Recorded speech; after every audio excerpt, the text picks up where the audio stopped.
దూరం అయిపోవడానికి సిద్ధంగా ఉంది. ప్రియ సోదరులారా, ఈరోజు వల్ల సుబ్హానల్లాహ్ దయ వల్ల ఆఖరి దఫరాత్ కాబట్టి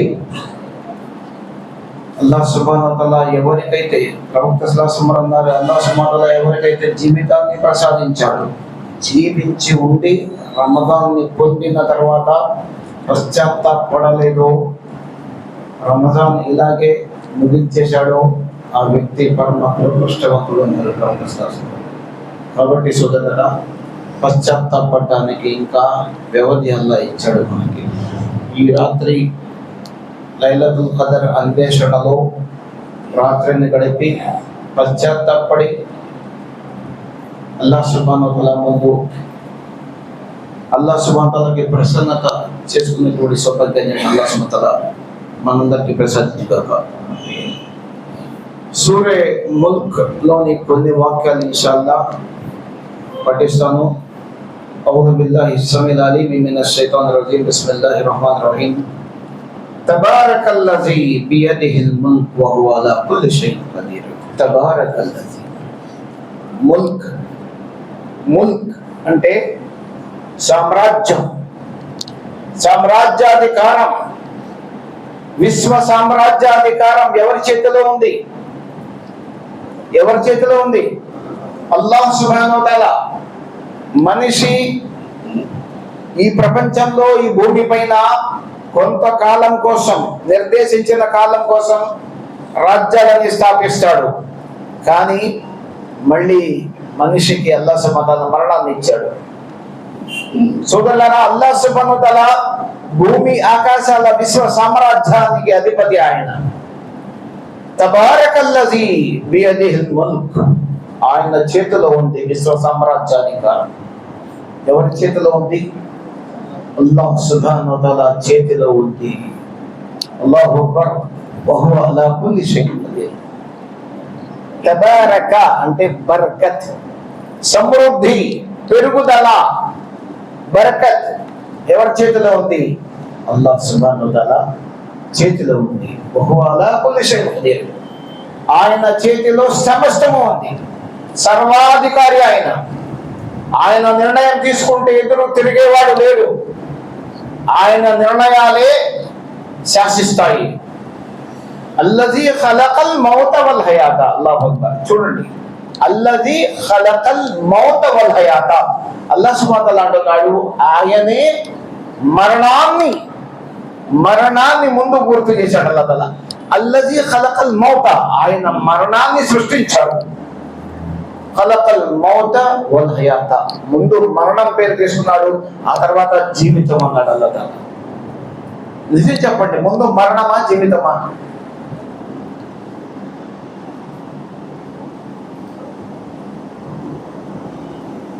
తండ్రి శరీరం నుంచి వచ్చినటువంటి వీరకణం, ఆ కణాన్ని అల్లాహ్ సుబ్హానహు వ తఆలా దానికి అన్నంగా మార్చాడు, పిండంగా మార్చాడు, మనిషిని తయారు చేశాడు.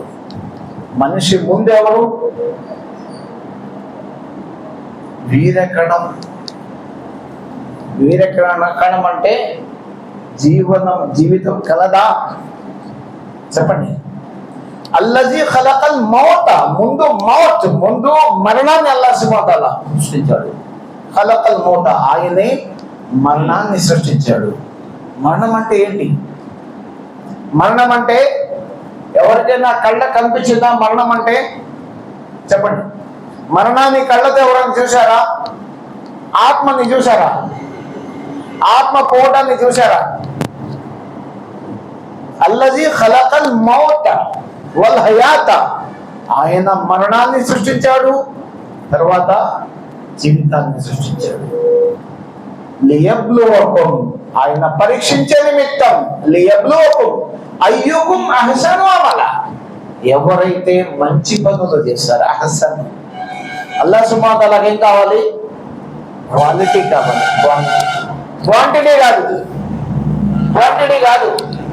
ఇషా నమాజ్ తర్వాత ఇమాం గారి వెనకాల నమాజ్ చదివిన తర్వాత 2 రకాతులు సంపూర్ణమైన నమాజ్, 2 రకాతులు సున్నత్ చదివి ఆ తర్వాత ఇంటికి వెళ్ళిపోయి తెల్లారుజామున వితర్ నమాజ్ చేస్తే చాలు. అల్హమ్దుల్లా.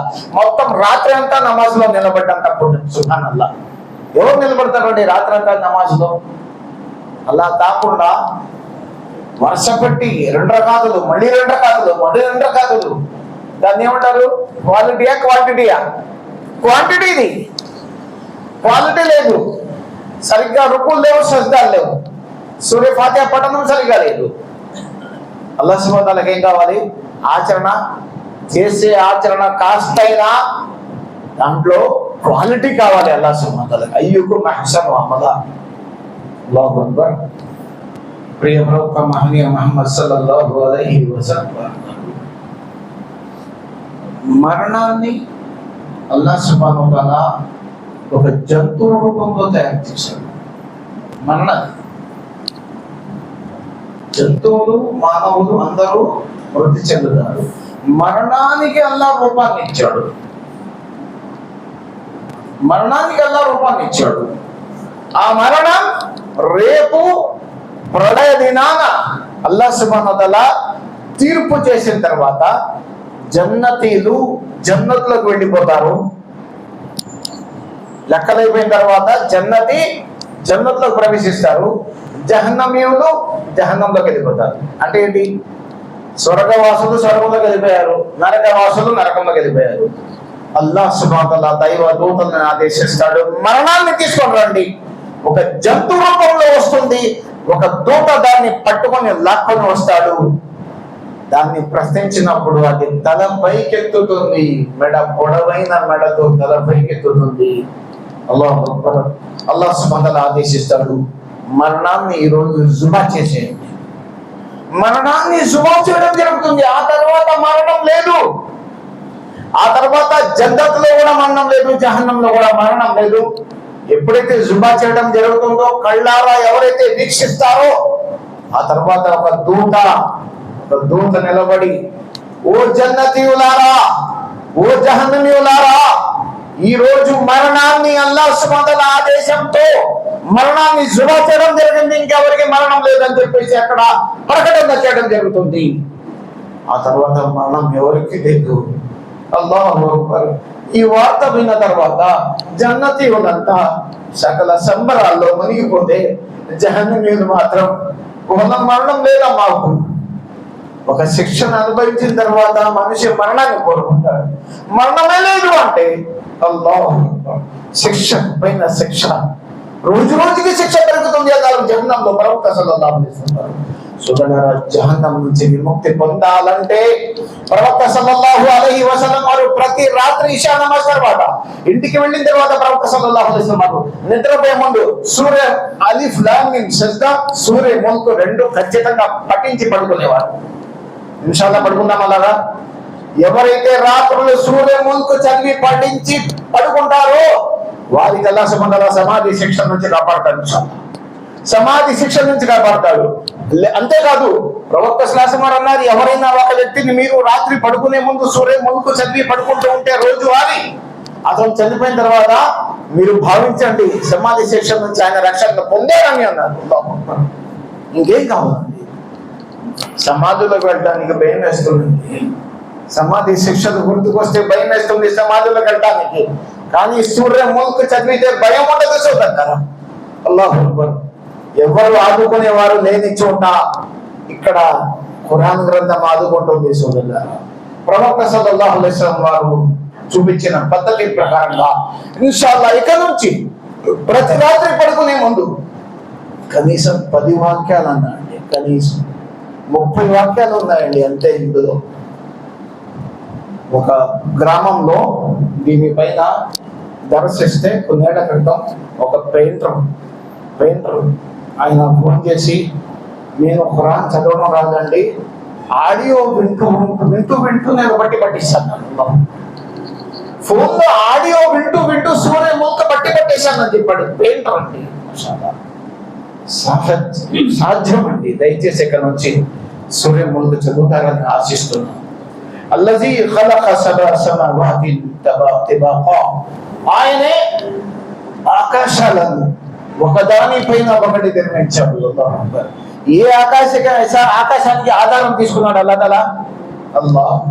సృష్టితాలను చూసి సృష్టికర్తను గుర్తించడానికి ఆకాశం చాలదా? చెప్పండి. ఏ ఆధారం లేకుండా అల్లాహ్ సుబ్హానహు వ తఆలా ఆకాశాన్ని నిలిపాడే.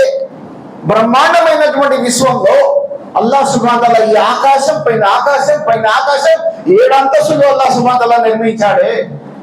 ఆకాశాన్ని చూసి నీకు అనిపించలేదా? అల్లాహు అక్బర్. అల్లాహ్ సుబ్హానహు వ తఆలా అంటున్నారు, మా తరా ఫీ ఖల్ఖిర్ రహమాని మిన్ తఫావుత్, మా ఆకాశ నిర్మాణంలో మీరు ఎక్కడైనా చూసి ఎక్కడైనా ఒక లోటుని మీరు గుర్తించగలరా? చెప్పండి. ఆకాశంలో ఈ లోటు ఉంది, నాకు గొయ్యి కనిపించింది, ఒక పూడిక ఉంది, అక్కడ పూడి చేసింది ఉందని ఎవరైనా చెప్తారా అండి? ఎక్కడైనా లోటు కనిపించిందా? అల్లాహ్ సుబ్హానహు వ తఆలా అంటున్నాడు, మా సృష్టి, మేము తయారు చేసిన సృష్టిలో మీకు ఎక్కడ కూడా కొరత కనిపించదు, లోటు కనిపించదు. మా తరా ఫీ ఖల్ఖిర్ రహమాని మిన్ తఫావుత్ ఫర్జిల్ బసర హల్ తరా మిన్ ఫురూర్. మీ కళ్ళతో మీరు చూసిన తర్వాత అల్లాహ్ సుబ్హానహు వ తఆలా అంటున్నాడు, ఎక్కడైనా తీక్షణంగా చూసుకోండి ఆకాశాన్ని మేము ఎలా నిర్మించాము. సో అల్లాహ్ సుబ్హానహు వ తఆలా అంటున్నాడు, సుమ్మా రజిల్ బసర కర్రతైని యన్కలిబ్ ఇలైకల్ బసరు ఖాసియన్ వహువ హసీర్. ఆకాశాన్ని చూడు, ఒకసారి చూడు, మళ్ళీ చూడు. ఎక్కడైనా ఆకాశంలో లోటు నీకు కనిపించిందా? నీ దృష్టి మొత్తం నీ కన్ను చూపు మేరకు నీ దృష్టిని సాధించిన తర్వాత మళ్ళీ నీ దృష్టి, నీ కళ్ళు నీకు తిరిగి వస్తాయి. కానీ నా సృష్టిలో ఆకాశంలో నేను తయారు చేసిన ఆకాశంలో నీకెక్కడ లోటు కానరాదు. وَلَقَدْ زَيَّنَّا السَّمَاءَ الدُّنْيَا بِمَصَابِيحَ وَجَعَلْنَاهَا رُجُومًا لِلشَّيَاطِينِ. మేము ఆకాశాన్ని నక్షత్రాలను పొదిగి ఆకాశానికి మేము అందాన్ని ఇచ్చాము. అల్లాహు అక్బర్. నక్షత్రాలను ఇచ్చాము. ఈ నక్షత్రాలు మీకు ప్రకాశిస్తూ ఉంటాయి. 3 లాభాలండి నక్షత్రాలకు. ఒకటి, రాత్రి కాంతిని నిండుతూ ఉంటాయి. రెండవది, షయాతీన్లు ఉన్నారు చూసారా, అల్లాహ్ సుబ్హానహు వ తఆలా యొక్క సంభాషణ, దైవదూతల సంభాషణ వినడానికి శైతాన్ ఒకరి మీద మరొకరు నిలబడి ఇలాగా ఒకరి మీద ఒకరు గొలుసులాగా నిచ్చెన మాదిరిగా ఆకాశం వద్దకు పోయి పైన ఉన్నటువంటి సంభాషణ వినడానికి ప్రయత్నం చేసేటప్పుడు ఇంతకు ముందు అలా జరిగేది. ప్రవక్త ముహమ్మద్ సల్లల్లాహు అలైహి వసల్లం వారు రాకముందు అది జరిగేది. కానీ ప్రవక్త సల్లల్లాహు అలైహి వసల్లం వారి పుట్టుక తర్వాత అల్లాహ్ సుబ్హానహు వ తఆలా అన్నాడు, ఓ నక్షత్రాలారా, ఈ శైతాన్లు కనుక ఆకాశ సంభాషణ వినడానికి ఒకరిపైన ఒకరు ఎక్కి నిలబడితే మీరు వారి పైన ఓడిపోండి. అల్లాహు అక్బర్. అల్లాహ్ సుబ్హానహు వ తఆలా నక్షత్రాల ద్వారా శైతాన్లను ధ్వంసం చేశాడు. ఆ తర్వాత ప్రవక్త సల్లల్లాహు అలైహి వసల్లం వారి పుట్టుక తర్వాత ఏ శైతాన్ కూడా ఆకాశ లోక సంభాషణలో వినే శక్తి వారికి లేకుండా పోయింది. సోదరులారా, అల్లాహు అక్బర్. వల్లదీన కఫరు బిరబ్బిహిం అదాబు జహన్నమ్. ఎవరైతే సత్య తిరస్కారులు ఉన్నారో, అవిశ్వాసులు ఉన్నారో వారికి శిక్ష ఖాయం. ఇహలోకంలో శిక్ష ఖాయం, పరలోకంలో శిక్ష ఖాయం. చూడండి, ఏంటా శిక్ష? ఇజా ఉల్ఖూ ఫీహా సమీఊ లహా షహీఖన్ వహియ తఫూర్ తకాదు తమయ్యజు మినల్ గైజ్ కుల్లమా ఉల్ఖియ ఫీహా ఫౌజున్ సఅలహుం ఖజనతుహా అలం యఅతికుం నజీర్. నరక లోకానికి సంరక్షకుడు ఉన్నాడు, నరక పాలకుడు ఉన్నాడు. లైలతుల్ మిరాజ్ లో ప్రవక్త ముహమ్మద్ సల్లల్లాహు అలైహి వసల్లం వారు ఇస్రా మిరాజ్ రాత్రిలో వెళ్ళినప్పుడు దైవదూత జిబ్రీల్ అమ్మి నరక లోక పాలకుడిని పిలిచి పరిచయం చేశారు. ఏమన్నారో తెలుసా? జిబ్రీల్, ఓ మహాప్రవక్త ముహమ్మద్ సల్లల్లాహు అలైహి వసల్లం, ఇతడు నరక పాలకుడు. ఇతడు పుట్టిన దగ్గర నుంచి ఇంతవరకు ఇతడి ముఖం మీద చిరునవ్వు నేను చూడలేదు అన్నాను. దైవదూతలకి శిక్ష ఉందా? చెప్పండి. దైవదూతలు నరకాలలో అల్లా వేస్తాడా? వారికి షరియత్ లేదు. దైవదూతలకు షరియత్ లేదండి. కేవలం డ్యూటీ నిర్వహించే వాళ్ళు. అలాంటి డ్యూటీ నిర్వహించే దైవదూతకే పుట్టిన దగ్గర నుంచి ప్రవక్త శ్వాసం వెళ్ళే వరకు మరి ఎన్ని లక్షల సంవత్సరాలు అయిందో అల్లకి తెలియాలి. ముఖం మీద చిరునవ్వు ఎప్పుడు రాలేదంట దైవదూతకి. ఆ దైవదూత రేపు అల్లాహ్ సుబ్హానహు వ తఆలా ఈ అవిశ్వాసుల సమూహాన్ని ఇబ్న్ అబ్బాస్ రలియల్లాహు తఆలా అంటున్నారు, చూడండి జన్నతులో కూడా ఒంటరిగా ప్రవేశం లేదు, జన్నతులో కూడా సింగిల్ గా ప్రవేశాలు లేవు, గ్రూపులుగా ఉంటాయి. అదేవిధంగా నరకంలో కూడా గ్రూపులుగా ఉంటాయి ప్రవేశాలు. ఈ నరకంలో ఆ గ్రూపుల్ని తీసుకువెళ్ళి పడేస్తూ ఉంటే ఆ దూత అడుగుతున్నాడు, అలం యాతికుం నజీర్, ఏమయ్యా మీ వద్దకు అల్లాహ్ సుబ్హానహు వ తఆలా తరఫు నుంచి భయపెట్టేవాడు ఎవరు రాలేదా అని నరకవాసులను ఉద్దేశించి దైవదూత ప్రశ్నిస్తే వీళ్ళు సమాధానం చెప్తారంట. అల్లా అంటున్నాడు, తను బలా ఎందుకు రాలేదండి, వచ్చారు, చాలా మంది వచ్చారు. మేము వాళ్ళని ఏమన్నాం తెలుసు, ఆ రోజు అబద్ధికులు మీరు అన్నాము, అంతేకాదు మేము అన్నాము అల్లాహ్ సుబ్హానహు వ తఆలా ఎవరిని దైవ ప్రవక్తలుగా పంపించలేదు, మేము నమ్మమని చెప్పేసి వారికి సూటిగా చెప్పేశాము. ఇదంతా మిల్లా ఫీ జలాలిన్ కబీర్ అన్నాము. మేము ఆ రోజు ఇహలోకంలో సన్మార్గం చూపించడానికి వచ్చినప్పుడు దైవ ప్రవక్తలను ఉద్దేశించి మీరు మార్గదర్శకులు అని చెప్పేసి ఆ రోజు మేము తెగేసి చెప్పామయ్యా అని చెప్పేసి వాపోతున్నారు. ఆ రోజు విని ఉంటే దైవ ప్రవక్తల మాటలు మేము విని ఉంటే, సత్యవంతుల మాటలు మేము విని ఉంటే, సిద్దిఖీన్ల మాటలు మేము విని ఉంటే, దాయిల మాటలు విని ఉంటే. దాయి అంటే ఏ దాయి? మామూలు మన దాయిలు కాదు. దాయిలు అంటే ఉలమా ఇక్రామ్ విద్వాంసుల మాటలు ఆ రోజు మేము విని ఉంటే ఈ రోజు మాకే శిక్ష ఉండేది కాదు. సుదలరా సూరా 30 వాక్యాలు కాబట్టి మొత్తం చెప్పడం అనేది సరైనది కాదు.